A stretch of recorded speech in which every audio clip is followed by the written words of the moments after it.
Welcome to VCR, Vintage Cinema Rewind. We're bringing old movies to new viewers. I'm Blake. And I'm still Michael. And we're still here talking about one of the saddest yet kind of funnest movies Yeah. I've seen in a long time. Yeah, it's a great movie. We're talking about The Sweet Hereafter, a classic from 1997, Canadian classic that actually was nominated for some Oscars, believe it or not. Oh, really? Yeah. Do you want to share those with me right now? Yeah, it got nominated for Best Director and Best Adapted Screenplay. Yeah, I feel like, okay, funnily enough, I forget his name, but...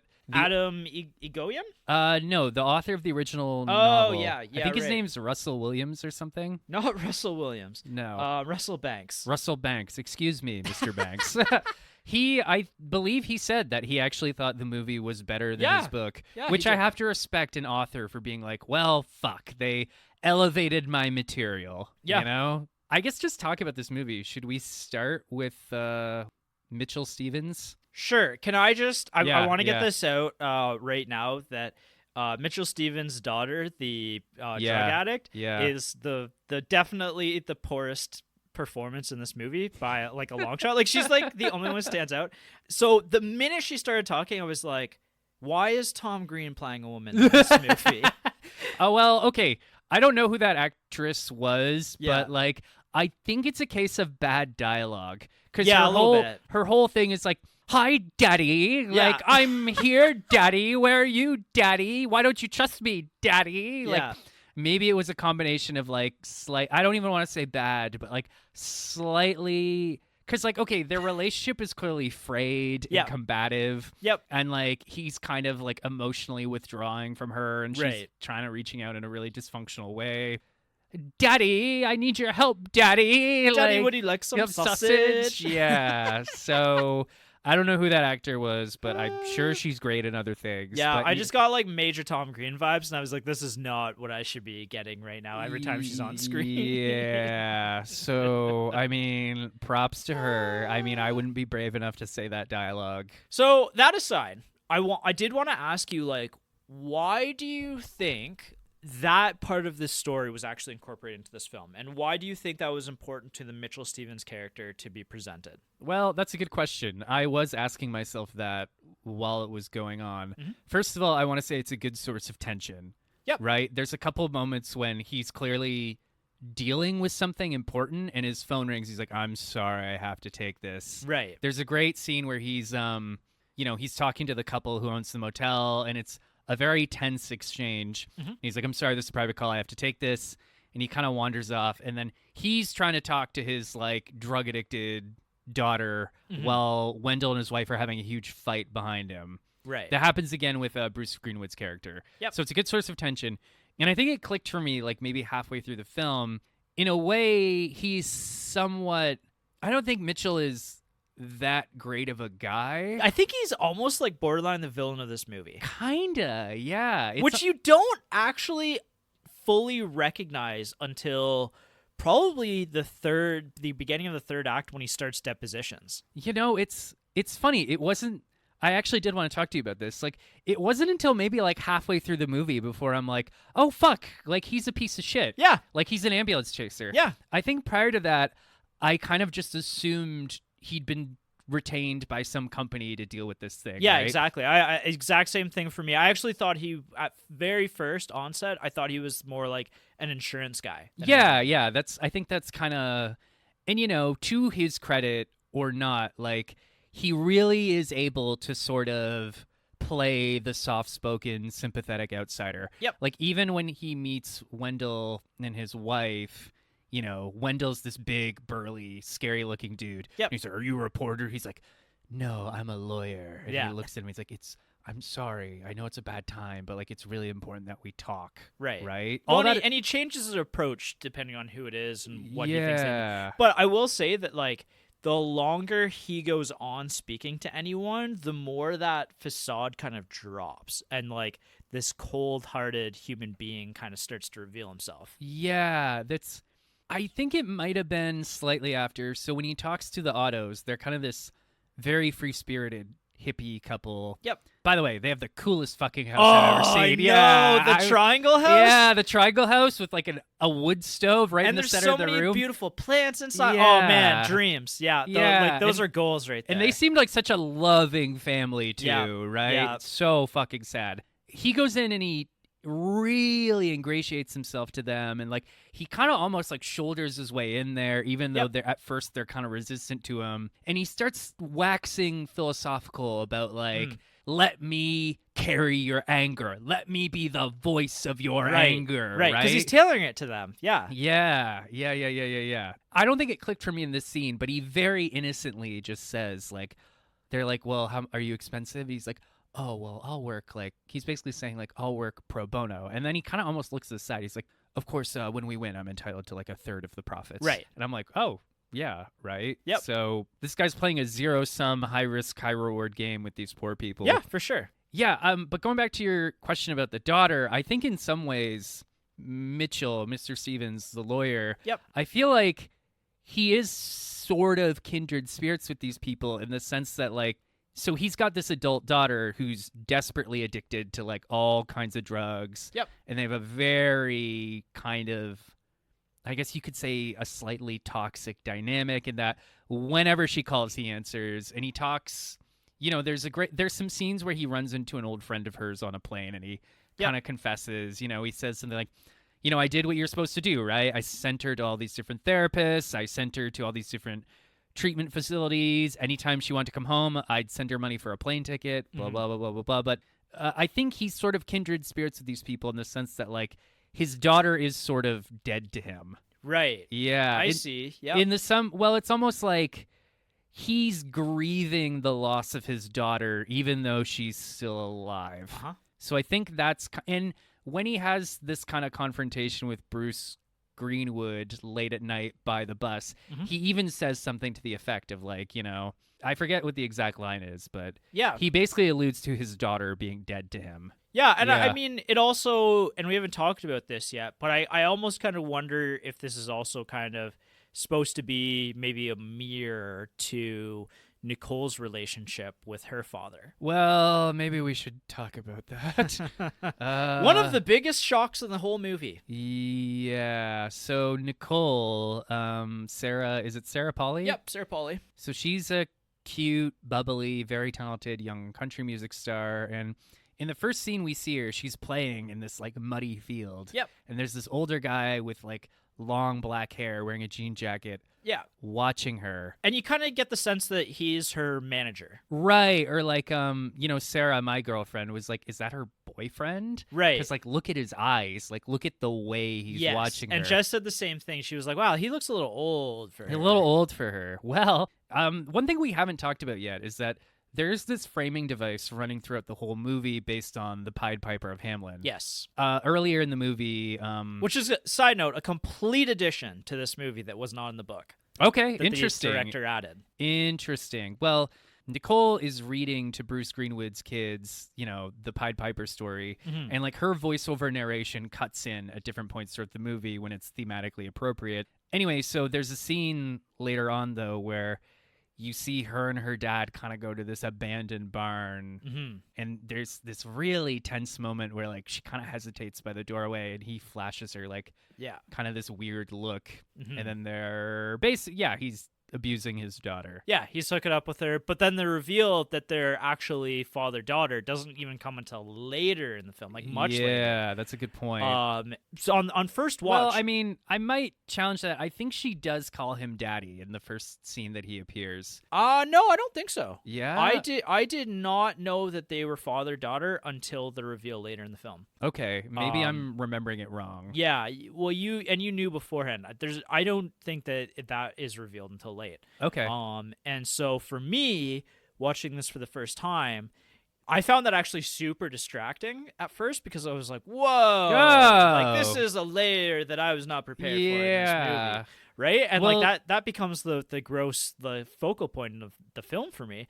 And then there's kind of you're kind of like, I almost can't even focus on now what's happening with the story because I'm so grossed out. I thought it was kind of a brilliant stroke of storytelling because, and it kind of speaks to the the way this film kind of tastefully handles difficult subject matter, and that it happens so quickly and then it just moves on. So it's almost like it forms like a dark cloud over the rest of the movie where you're like, so Nicole actually survives the bus crash. Yes. But she's paralyzed from the waist down afterwards. Mm-hmm. So they bring her home and like, they've, made her this new little bedroom on the first floor. Yep. And she kind of says, well, it needs a lock. And then he's like, oh, okay. And then he starts to install it. She's like, that's too high. I won't be able to reach it. So like there's little moments like that where you're like, ugh, right? Yeah. So it's like these little pointed reminders. I think that this pays off extraordinarily well in the end. Yeah, it's almost kind of like the final showdown or the climax of the movie is almost directly related to that. Yeah. I really, really love it. Lands the plane ultimately for me. And that's where I got my biggest laugh out of too, is while they're in the car and she says, do you think they'll let me keep the laptop? Yeah. Yeah. Well, I mean, you got to give Mitchell Stevens some credit. Like, he sends Nicole a really expensive computer to help her with her schoolwork, just, as a way of currying favor with the parents so they'll continue to cooperate with him. This guy clearly has his whole hustle down to like, an exact science. Absolutely. And he's very good at feigning compassion. And what I like so much about the dynamic between Nicole and her father is like there's so much said between the two of them throughout this movie, especially in the third act, that it doesn't even have to be said. Like it's just the way that they look at each other, the way that they position themselves in each room, right? In each scene is like, whenever anybody is speaking to Nicole, her father is always kind of looming over that other person. Yeah. Like, so the other person can't really see him, but he has direct view of Nicole and vice versa. He has like complete control over her. And like, this isn't a novel, so we don't get direct access to her thoughts, but like at no point is the abuse even mentioned. Yeah. There's a really disturbing scene where, this is after the bus crash, after she's been paralyzed. She's been called to go testify the next day, and she's in bed and her dad is kind of just sitting there. And it's this really tense moment where she even says like, we don't really spend that much time together anymore, do we? Yeah. And he looks so guilty and like ashamed of himself. And like, I had to look this up to see if other people were getting the same vibe, and I had to make sure I wasn't like, completely insane. But I'm almost like, is she almost feeling neglected at this point? Like there's almost kind of this weird implication that like, she's feeling almost betrayed by her father. I got the vibe of betrayal as well. Yeah, and I mean abuse is so insidious and it's so complicated, but it's almost like my reading was that after her near fatal collision, he stopped abusing her. Yes. And now she feels hurt by that. Yeah. Like when they're having that scene together, she's like, oh, well, it's like, I'm just the wheelchair girl now. Like, I'm not the cute country music star anymore. Like, you know, like you don't spend time with me anymore. And he's just kind of like, right. Et cetera, et cetera. Like super icky, super gross. Maybe we should just talk about the final showdown. It's basically the big third act climax of the movie is Nicole is called to testify about the bus crash. Basically, Mitchell Stevens wants her to say that Dolores was driving the speed limit. Yep. Because he's trying to argue that like there was something defective wrong with the bus, right? Yes. That this was like a technical issue, right? Yep. That way they can sue the company and make all this money. But at the last second, Nicole just says, "Oh yeah, she was speeding. Yeah. I could see the speedometer right there, and she was fucking speeding." But the way she says it as well, you're not doing justice. Like the way she says it is so deadpan and so matter of fact in this deposition. Yeah. You're right. That you believe her. Like there was a genuine moment in this where I was like, "Have we missed something? Is this the big reveal that Dolores is actually the instigator? Yeah, or the one at fault. The one at fault here." And then it snapped for me. I was like, "Oh no, this is vengeance." It's not only is it vengeance, but it's also like I came to kind of realize that Billy, Bruce Greenwood's character, is actually more of a father figure to Nicole than her own dad is. And That's right. And so, pulling back for a second, Billy is the one who, with Nicole and the bus driver are really the three people who are most connected to this tragedy that we see. Yeah. So we should point out, so Billy, Bruce Greenwood's character, yeah, his whole thing, and it's so sad, he used to drive behind the school bus to just follow them to school every day. Wave at his kids. Yeah, it's cute, right? Yeah, they'd sit at the back and wave at him. He'd wave back. Yep. Call his mistress while he was doing it, but whatever. And then so he was there and he witnessed the whole thing. Yes. So in some ways, he's the one who's the most directly traumatized, if you can say that. And he is very clearly against the lawsuit from the word go. Yeah, and he definitely takes his emotions are just anger, right? I think that ultimately the reason why he doesn't want this moving forward is, I think it just exclusively comes down to the fact that he just doesn't want to relive this moment in his life ever again. He just wants to move on. Yeah, and I mean, who can blame him, right? And I think that, his character is super interesting as well, because his wife has already passed away under mysterious circumstances that we never actually really find out. Yeah, maybe I'm wrong about this. The implication is that she was pregnant when she died too. Yeah. There's a scene where he's basically giving away all of his dead wife's clothes to Nicole. Yep. And he even says oh, she would have wanted you to have this. Yep. And Nicole very sweetly says she was one of my favorite people, and he very sweetly back says, well, you were one of her favorite people. Yes. And there's just this throwaway line where he's she would have wanted you to have them while she could still fit in them. Yeah. So it's kind of an implication. Maybe she died during pregnancy, or she was pregnant when she died. So, et cetera, et cetera. In some ways, maybe even Billy is just the most familiar with grief, and he's just... Yeah, that's exactly what I read into it. And so, Nicole's character, there's so many layers to the decision that she ultimately makes. Not only is it to stab her father in the back, but I think it's actually out of respect for her surrogate father, Billy. Yeah, and I mean, to Nicole's credit, she very clearly despises Mitchell the second she meets him. Yes. Right? Even when she finds out about the lawyer, she's a little ugh, yeah, right? Right.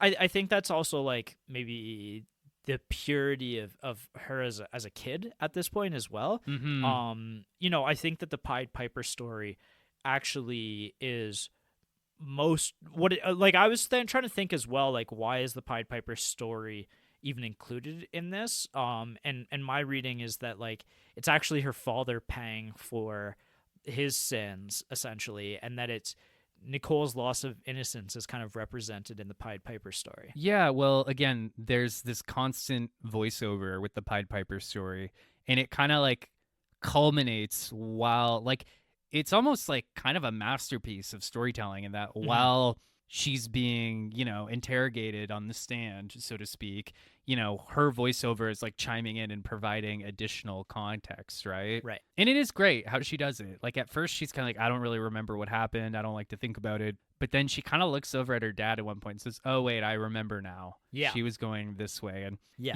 her dad very clearly gasps. Yes.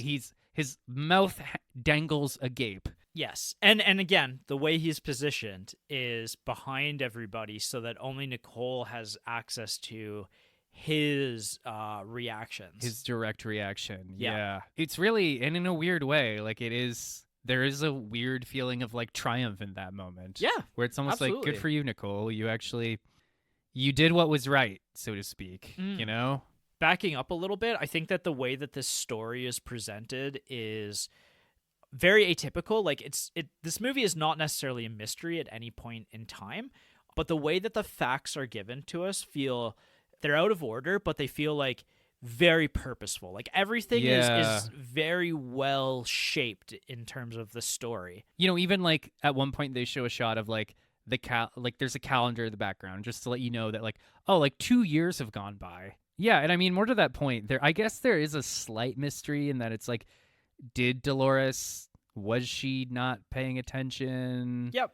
Was there a technical issue? But in the end, I mean, the kids are still dead. Yeah. Doesn't really matter. And I love the portrayal of Dolores as well. I think she's also one of the low-key most interesting performances of the movie. Yeah, absolutely. She's able to convey, and you know, I think everybody knows these kind of people, right? These people who are just like, even in the face of absolute tragedy, are able to just see like some light, even no matter how small that light is. Like, I always got the sense that Dolores, despite being a part of this horrible tragedy and having to like relive this every day, and especially like talking with her Mitchell, and you know, like it also shows that, is it her husband or her father who has had a stroke? I think that's her husband. Yeah. I couldn't remember exactly. And so like, you know, she's just somebody whose tragedy befalls, and yet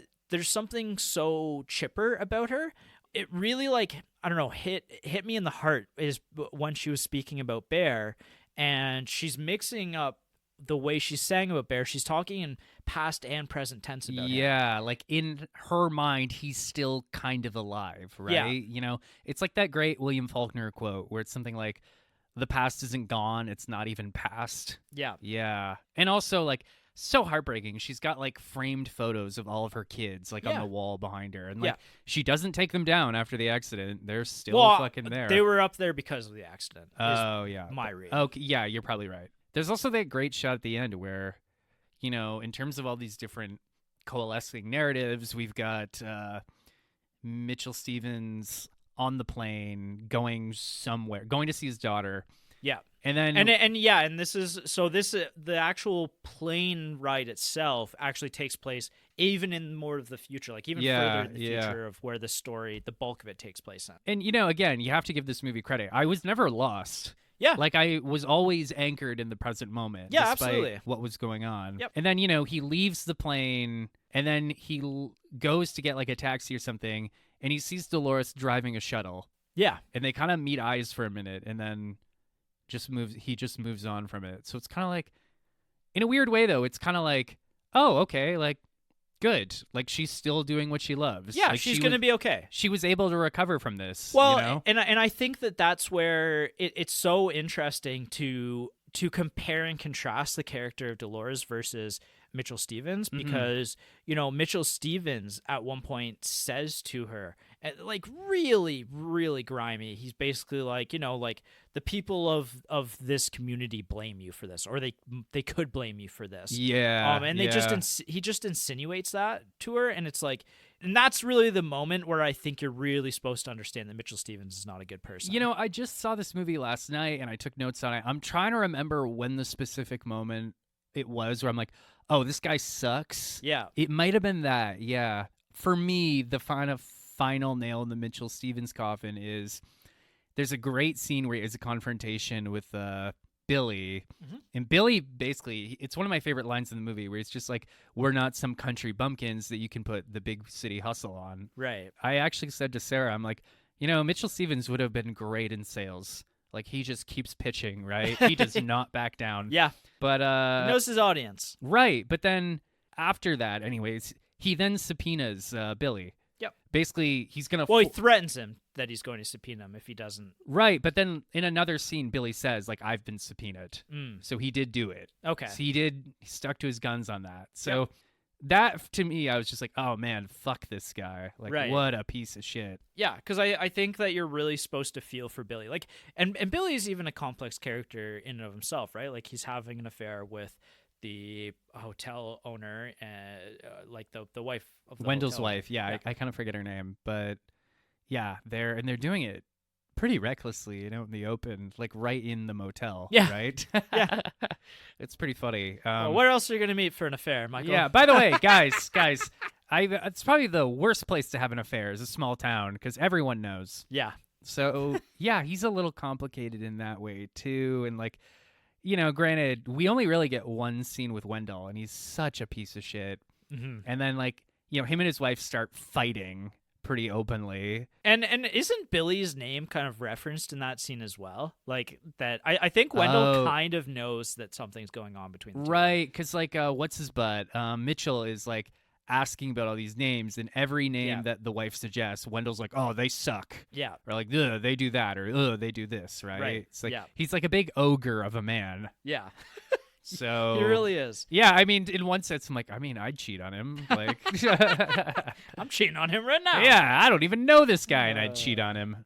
Yeah, the affair actually isn't explored too much now, is it? No. Much like this movie itself, we've been going in all these different directions, but like, I actually kind of forgot about the affair. It's not. Yeah. It's not. I guess I never really read into it too much. Like, I don't even know necessarily why it was necessary for the film. Although it did give more exposition to Billy, and Bruce Greenwood being such a great actor, like I'm just certainly there for it. Yeah, I mean, just give his character anything extra to do, and I'm here for it, right? Yeah, exactly. So I kind of want to talk about, like, Bear's parents as well. Like, we just quickly touched on them, and Mitchell Stevens stopping there to talk to Bear's hippie parents. Yeah. Oh, by the way, actually, the best line in the movie is when Mitchell Stevens, like, so Bear he's an Aboriginal child who's been adopted. Right. This is a direct quote from the movie. He's like, "Oh, that's good. Judges love adopted Indian boys." Jesus. What I wanted to mention about this is when he's talking to them is Stevens basically says to them that there are no accidents. Yes. In any situation, somebody is at fault. And that got me really thinking, because I was like, in this moment, I truly believed that character believed in what he was saying. Yeah, you could say that. And so in thinking about that, it kind of, for me, got me thinking about, like, how does this shape his relationship with his daughter? Like, how does he reconcile with the fact that his daughter is a drug addict? I don't know that he could even answer that question were he a real person, right? Right. You know, there's a great moment where he's talking to one of his daughter's friends on the plane, and he basically says something to the effect of, like, after all this, like, it turns love into just steaming piss. Yeah. That said, his daughter calls him at one point, and I guess she's got, like, AIDS or HIV or something. Yeah. And he does say, "I'll give you whatever you want. Just tell me, and I'll take care of you." Yep. But I almost kind of wondered if, like, was the implication that he's hustling and making all this money so that he can keep taking care of his drug-addicted daughter.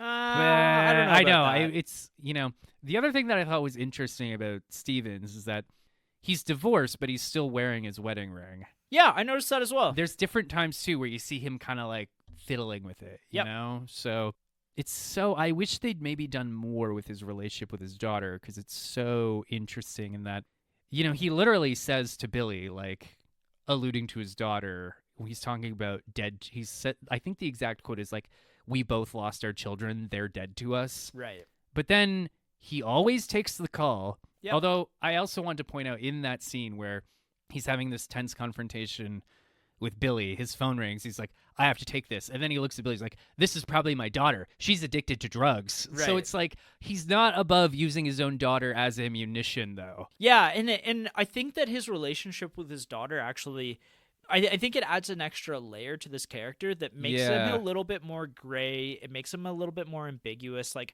I don't know if there's any answers to some of the questions that I'm actually asking you. No, and that's okay, but they're good questions to ask, right? Mm-hmm. Like, so I don't know, but and then again, it's worth noting that at the end of the movie, he's on his way towards her to help her out. Yeah, presumably, right? So I don't know.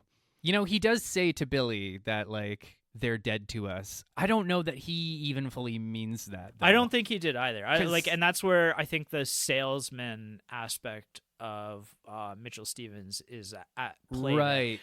That rang very hollow to me. You're right. And, it is worth mentioning, he's clearly a very talented lawyer. You can just tell by looking at him. Yep. But no matter what he's doing, no matter how important it is, when his daughter calls, he answers. Yep. To me, I was almost like, granted, I don't have a drug-addicted daughter, but I'm like, you probably have some boundaries, right? Like, Well, and that, I think maybe that goes back to what I was asking about, is like, if Stevens truly believes that there are no accidents, is the fact that he picks up, even though he's built this shield around himself with her, is that just his guilt there? Is the fact that no matter what, I have to at least pick up the phone. Yeah, you're onto something there, right? I think he even says something to the effect of, like, I have to answer my phone because it might be my daughter. Mm-hmm. I might just be making that up, but I think he always said it just is his daughter, and I kind of wonder in that case as well. I feel like Stevens is such a lone wolf at this point. Like he's so isolated, that there would be nobody else calling him. No, I mean, can you imagine this guy having a beer with his friends? No. This guy doesn't have friends. Yeah. There's that great moment, too, where, so I mean, coincidence of coincidences, he happens to be sitting on a plane next to one of his daughter's friends. Yeah, childhood friends. They talk a little bit, and at one point he goes into like the plane bathroom. By the way, nicest plane bathroom I've ever seen. And he just goes like, oh, like he buries his head in his hands. Right. I made a joke to Sarah. I'm like, he's probably thinking, God, I just want that ring so badly. Yeah. Yeah. So where were we going with this? I have no idea. I don't know where either. You're going It's with this. just, it's a really interesting element to this character. Well, and how do you read the spider story, the childhood spider story that he tells his daughter's childhood friend? Can you believe it's taken us this long to even get to it? Because that's arguably the most important scene in the movie.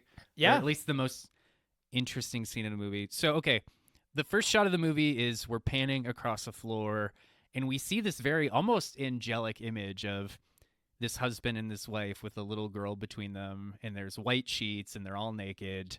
And it's almost like this angelic vision of this perfect family, right? Yep. Then we cut back later, and he's telling the story about how when they woke up, they were staying at this cottage they used to rent, and when they woke up, they noticed that their daughter wasn't really doing so hot, and she wasn't feeling well. Mm-hmm. So he called a local hospital, and they said, like, okay, well, it sounds like she's been bitten by a black widow spider. Right. And you have to get her here now before her throat closes up. Yep. And then kudos to the fucking the massive balls, this complete nerves of steel on this doctor. He then explained to the guy that, like, you need to keep her calm. Yep. Because if her heart beats too quickly, that'll spread the poison faster. Yep. And if her throat starts closing up, then you need to do a tracheotomy. Yep. I think I'm saying that word correctly. Yeah. Basically, so, like, there's this really chilling shot of, like, it's from Mitchell's POV. He's in the backseat of the car. And, like, you know, he has to do it because his daughter is just naturally calmer around him, right? Yep. So we see, again, from Mitchell's POV, got this 3-year-old little girl in his hands, and then he's got a knife in the other hand. Yeah, box cutter. A box cutter, just in case her throat closes up and they have to... Yeah. He has to perform a tracheotomy before they reach the hospital. Yeah. Really high stakes. Yeah. Holy fucking... I remember one of my friends in college really having a hard time with that scene, which, to be fair, it's pretty... I don't have kids, but, like, I can't think of anything more terrifying than that, right? How about a school bus full of children dying? Yeah, you're right. Yeah, you're right. I could do a tracheotomy. Fuck it. But although, like, you've got a good point, though, is, like, somehow in a movie about a tragedy full of children dying, the tensest scene of the whole film is the story of a father trying to keep his child alive, at peace and calm and at peace. Right. That's really the most important thing. Is the doctor's like, you need to keep her calm and you need to get her here as fast as possible. Right. There's a great moment too where he's recounting this conversation with the doctor, and the doctor explains to him how to do the tracheotomy, and he just says, "I don't think I could do that." And the doctor's like, "Well, you have to." Boop, hangs up. Yeah. Right. So then, but then what's interesting though is that, you know, his daughter's friend asks, well, like, what happened? And he kind of is like, what? Like, he's coming out of a trance. And she's like, well, what happened? He's like, oh, nothing. We got her there in time. Everything was fine. I was a little like, did you? Like, I don't know. My read was like, did he have to perform the tracheotomy? Like, is he lying in that moment? I don't know. I don't know if I picked up on that. Like, and honestly, I haven't fully formed an opinion or a reason why even the story is included in this movie. Yeah, I mean, the movie's much better for having it. Absolutely. Yeah, the connection isn't... My read, and I could be wrong, is that maybe he did have to perform the tracheotomy on her, and maybe in some ways he blames himself. He's somehow linked that moment to her later drug abuse.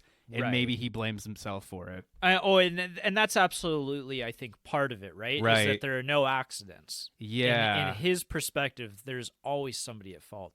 And so maybe this retelling of this story and the fact that this story is so close to, his mind and his memory that, it's something that he lives with every day, because it's like, and that's the only point in time where he can see maybe where he would be at fault for what his daughter turned out to be. Well, and it's also like, and again, I don't have a drug addicted daughter yet, but like, Jesus, can you imagine how like you'd have complicated feelings about it, right? It's like, you know, I saved her life only for her to then grow up and be this abusive drug addict. You know what I mean? Yep. So, yeah, it's so complicated. Yeah, I mean, and it doesn't really provide us with any answers, and I think that the answers that were not given in this movie are actually really wisely chosen. Yeah, and I mean, it almost kind of, this movie kind of gave me a new appreciation for cinema and storytelling itself. Not that I needed it, but just especially like with Nicole and her especially with Nicole and her father, how so little is said between them with dialogue, but so much is being communicated with like the glances and the framing and, you know, this framing device with the Pied Piper. Yeah, absolutely incredible. Like, I love the way that this story is told. It's probably, honestly, I think that this is one of the better films that we've done on this podcast this year. I would agree. This has been a mixed bag of a year. I'm just kidding. We've done some really good movies this year, but I would agree this is probably one of the front runners. Yeah, I mean, one of the best screenplays, some of the best performances, and it just all really comes together exceptionally well. I mean, the other thing that we haven't really talked about is just how beautifully this film is shot. Oh, yeah, are you kidding? It captures the cold beauty of Canada so well, and I love how, you know, like, there's this cold beauty, and it's filmed very cinematically, and yet every one of the Canadian characters in this film just has so much heart and is so polite and just like outwardly trying to help. Like even with the griminess, despite the griminess of Mitchell Stevens, people are willing to at least hear this guy out, and they're willing to open their homes to him. Yeah. Even when Billy goes to confront Nicole's dad, and he wants them to drop the lawsuit because he thinks it's only bringing bad news. Yep. And, you know, it's a very tense exchange, but it's still very, very polite. Yes. And, you know, Nicole's parents want to do it just to cover medical bills, and Billy. Well, that's what they say. That's what they say. Right. You're right. You're absolutely right. But to his credit, Billy straight up says, "Well, I'll just pay them." Yeah. Like, he got some kind of settlement for something, and he's like, "I'll just give you that money." And he even says, "Well, we're a community. We used to look out for each other." Yeah, I thought that was a fantastic quote. Yeah. And I mean, maybe it just, there was something really poignant about that movie. Or, excuse me. There's, I mean, it is a poignant movie. There's something really poignant about that. I've said movie. There's something really poignant about that moment to me, just because, you know, in 2025, you know, living in the city, nobody gives a fuck about you. Yeah. I could never go to my neighbors and be like, "Can you pay my medical bills?" Right. You know what I mean? Yep. So, yeah. And like, again, to Billy's credit, I believe Billy has 100% willingness to go through. Absolutely. Yeah. Absolutely. Yeah. And again, I think that speaks to his character.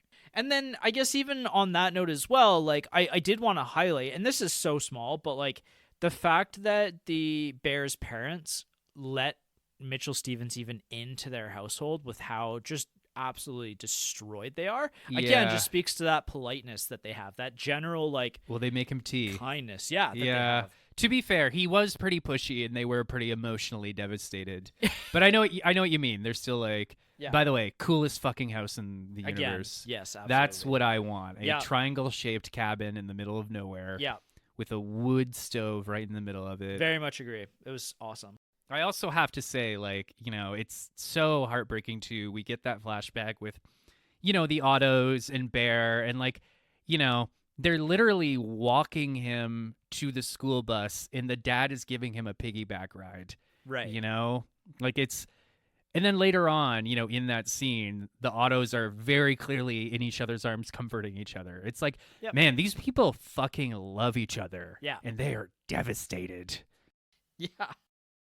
I also want to say, this is just my final kind of point of discussion in front of the camera. I just want to note that, this film expertly builds tension towards the bus crash. Yes. Like it's so inevitable. Like it feels like we are going to see this thing, and the way that it builds up, like I felt a real sense of dread going into that, and I knew where it was coming to, right? Like, you really felt it coming, and then again, I think that in a weaker director's hands, that would have been exploited much dirtier. I think that it pays off, and the emotional payoff is really strong in that sense, and we have to see the bus, from afar sink into the lake, but it's very quickly done. We don't have to like watch these children drown or anything. Like we don't see their little bodies floating in the river. It's expertly woven into the story, and again, I think that in a weaker director's hands, that this would have felt a lot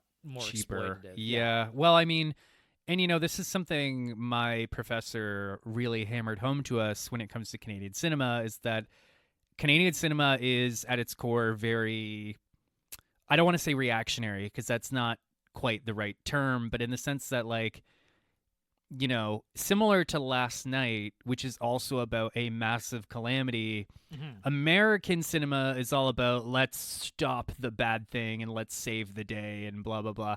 Right. Canadian cinema is very like, something terrible just happened and we just have to sit here and deal with it. Yep. Yep. Ugh. Anything else plot-wise you want to talk about? No, I think we did a good job and we covered everything. Cool. It's there's a lot packed into this movie. It's only about an hour 35, hour 40, it's slightly. It's almost 2 hours. Yeah, it's almost 2 hours. You're right. Yep. So there's a lot going on in there. Yeah, it's great. There's a lot of depth to it. So sequels, prequels, reboots. We already talked about this being based on the 1991 novel by Russell Banks. And as you said, he considers it a general improvement over his novel, which I kind of agree. I kind of actually put this on par with something like Annihilation, a movie that I obviously very, very, very big fan of. And after watching that movie, I was really inspired to check out the first book, and I kind of hated it. I was thinking Fight Club, that's like where the film is actually an elevation of the material. Yeah, so it can happen actually. And it's funny because you don't think oftentimes, like, how many times have you heard, the book's better? And occasionally the movie actually surpasses the novel. And you almost don't even hear about the novel afterwards. Yeah, it's almost like the novel is almost kind of like an early draft, an early treatment. Yeah. Yeah, exactly. So I also have to give Russell Banks kudos. I think if they made a movie about one of my books and it was better than my book, I'd be kind of bitter about it. Yeah. I got to give him credit for just being like, nah, it's better. Fuck it. You're the Stephen King on this. Yeah, one. I am, unfortunately.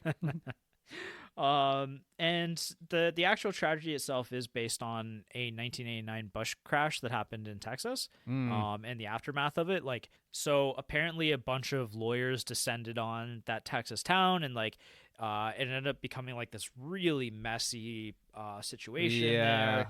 All the lawyers suing each other. In the end, I guess, it was coke that was found to be at fault. Like, it was a coke truck that hit the bus or something like that. Oh, not cocaine? Like no, Coca-Cola? Coca-Cola. And so they actually paid about $144 million in claims, and $50 million of it went to the lawyers. So wow. Yeah. So, I mean, that's kind of, again... It is, it almost kind of reminds me of, like, there's that old episode of The Simpsons where Mr. Burns hits Bart with his car. Yeah. And when he wakes up in the hospital bed, Lionel Hutz is like standing right there with his parents. That's kind of what it reminded me of, right? Like, man, I mean, I guess maybe getting a settlement isn't the worst thing in the world, but some fucking lawyers have no scruples whatsoever. Right. Yeah. So effects and filming, I guess it was actually his wife, the director, Adam, his wife told him to read the novel. And so he read the novel and was like, I need to make this a movie. It was actually another studio had the rights to make this movie, but Margaret Atwood, of all people, recommended to Russell Banks that she thought that this director would be a very good fit for his novel. Wow. Because she was a huge fan of his earlier movie, Exotica. Okay, shit. So that's why I've kind of like saying, Margaret Atwood. Yeah, Margaret Atwood, cool tie-in, Canadian tie-in there. Did I ever tell you that I met Margaret Atwood once at an event in Windsor? Oh, cool. I'd like to say that like I turned the charm on and we laughed, but I was so starstruck that I think she was kind of slightly put off by me. But like there is a photo of us together, and I'm. Yeah. There is a photo of us together, and I'm making the weirdest face in the photo. So I'll show that to you when we're done recording. She probably shows it to people as well. She's like, "Who the fuck is this?" Yeah. I remember one of my friends was like, "Did she hit on you? I heard she likes younger guys," and I just went, "No," because she wasn't looking at me and seeing a younger guy. She was looking at me and seeing like an alien, a serial killer. Yeah. Oh well. Can't win them all. Ironically, though, I've met bigger celebrities after that, and I haven't given a shit. Yeah. So, maybe I've grown into it. Anyways, I'll show you that when we're done recording. Oh, that's great. Russell Banks shows up in this movie. He's the doctor who says the mind is kind. Oh, cool. Yeah. So that's something cameo. no author would ever say. Yeah.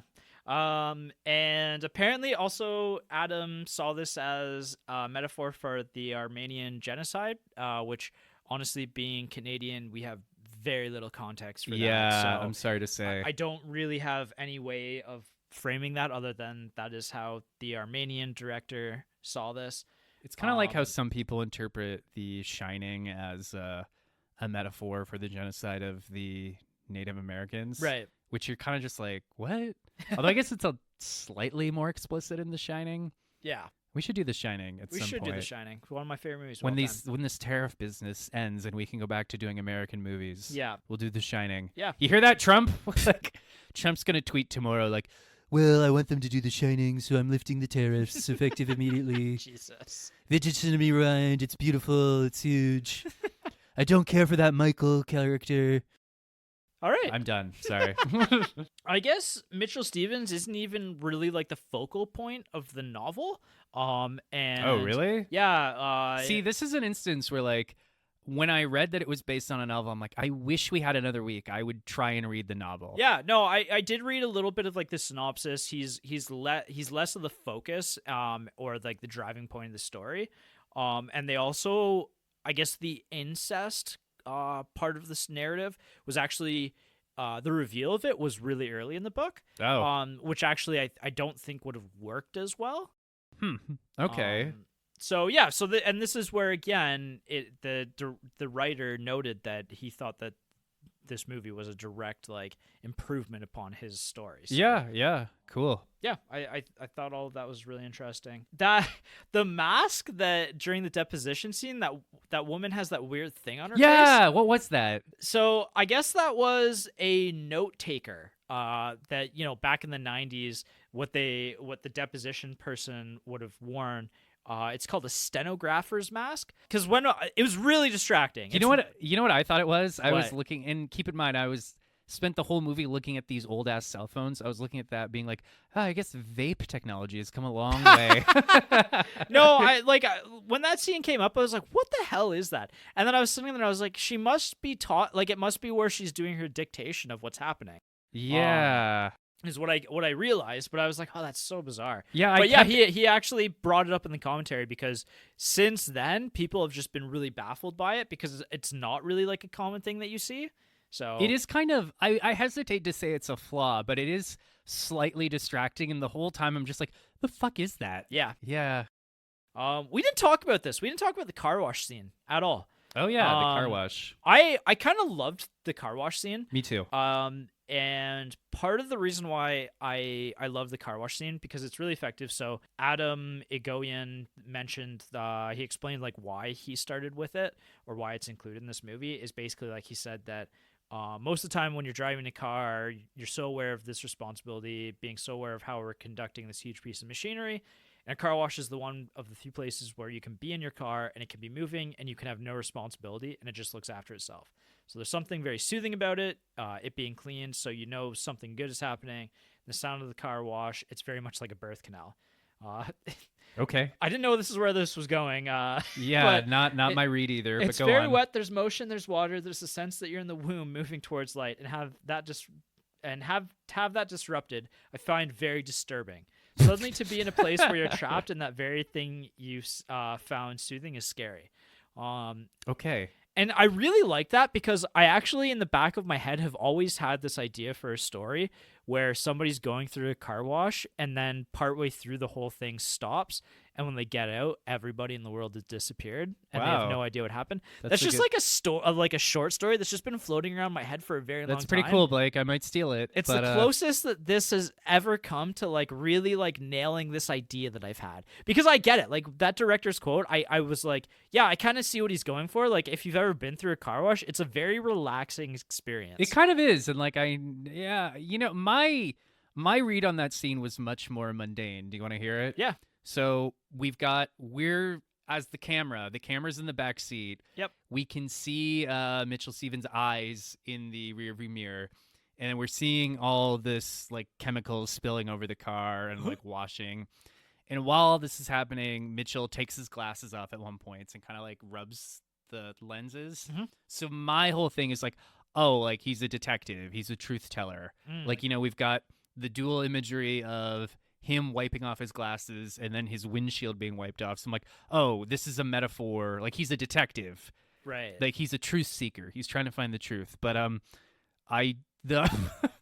the idea that it's a metaphor for the birth canal and all that, I'm like, hey man, whatever. Like, you know what? It's your movie. I think it really works for me, and it's so darkly funny too when he opens up the door and pulls out his umbrella, and it just like fails epically. Yeah. Well, that is the funny part, is that like first his daughter calls and it's really tense. Mm-hmm. And then he realizes he's stuck and he has to get out. Yeah. Which, by the way, I'm pretty sure people have died doing that, but I don't know. It's a great scene. It also made me think of like my own stories that I've had in my brain for a long time. Okay. Well, Blake, I think you should write the car wash story, and then I will write a review of it, just being like, it's all about the birth canal and the moisture, and the wetness. Jesus. The score of the movie. Big fan of this score. Me too. It's very Canadian influenced.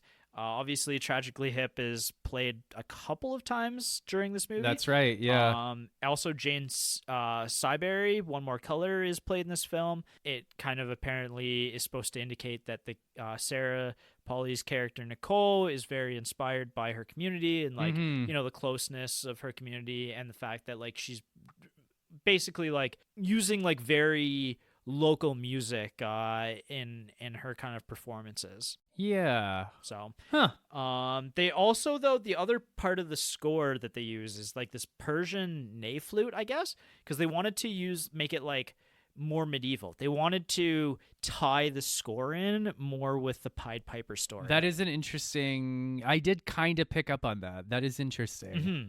Huh. I kind of was wondering the whole time too. I was like, who's the Piper in this? And I guess the closest that I came is Mitchell Stevens. I think that is very on the nose. I'm just looking at my notes.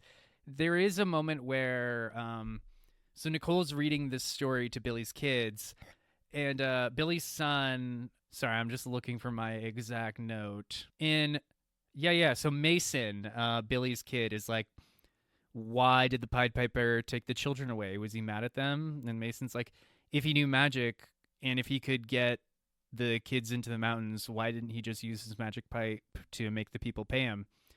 And then Nicole says, because he wanted them to be punished. And then Mason's like, so he was just mean? And Nicole's like, no, he was just angry. Right. And that's when I was like, oh, it is Mitchell Stevens. Mm-hmm. That's the fucking metaphor. He's the Pied Piper. Mm-hmm.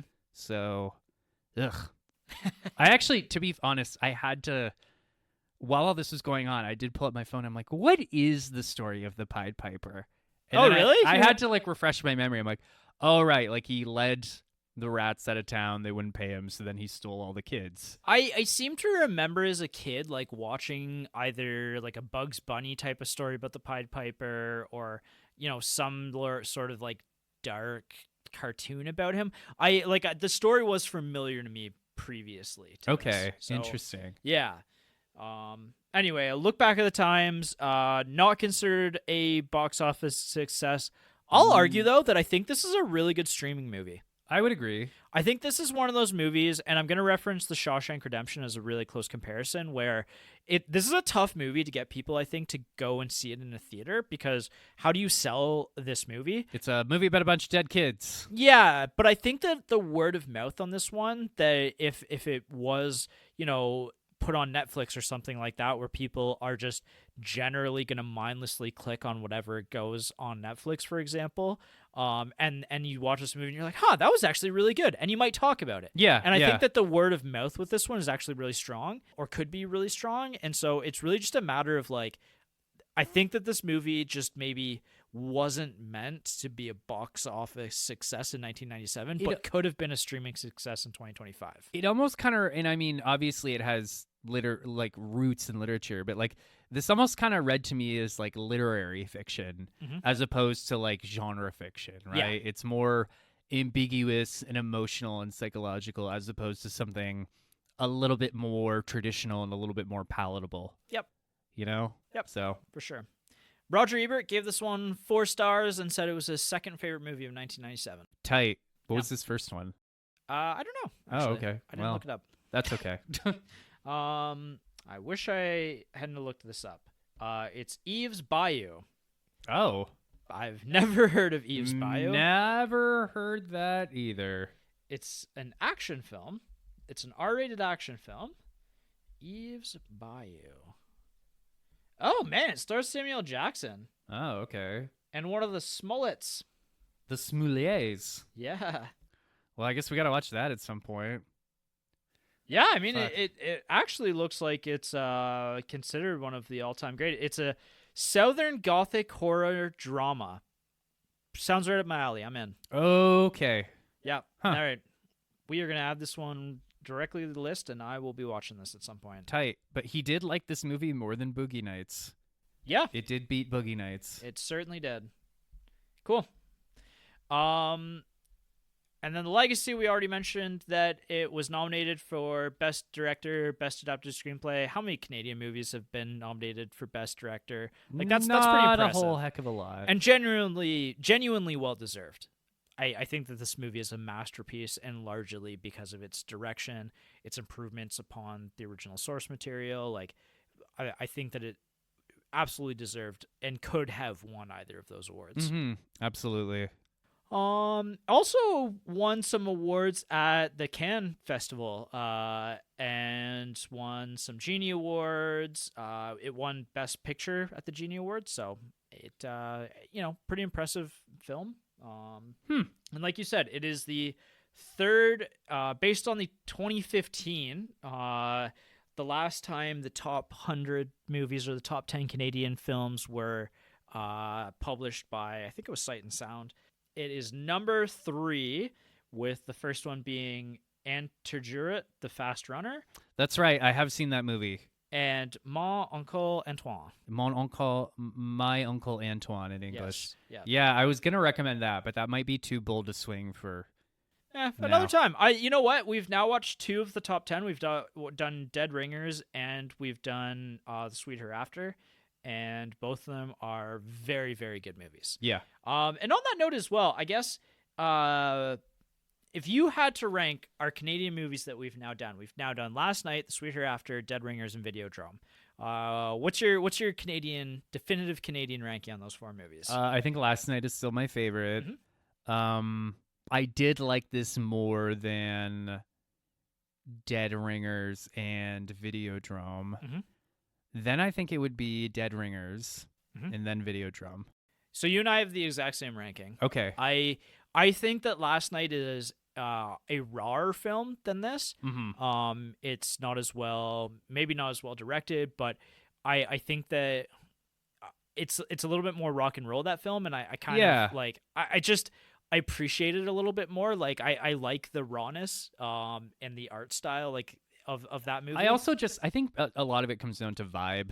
I just personally vibe with the story a little more, you know? Yeah, but like, I think that actually, like, in just about every regard, The Sweet Hereafter is a better movie.